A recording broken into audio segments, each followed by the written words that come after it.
Let's insert physical SIM card in our phone. First of all, you have to use the SIM ejector tool. You can get the SIM ejector tool in your Galaxy S25 box. So here we can see the SIM tray. So gently insert the SIM ejector tool in this little hole and push just like so.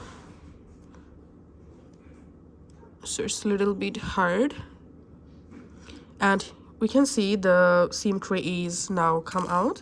Now all you have to need, use your 2 fingers to remove the SIM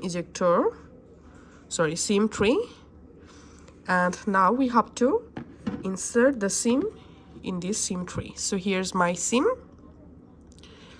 So this is the right way to add the SIM card here. Now again, insert the SIM tray. Gently push.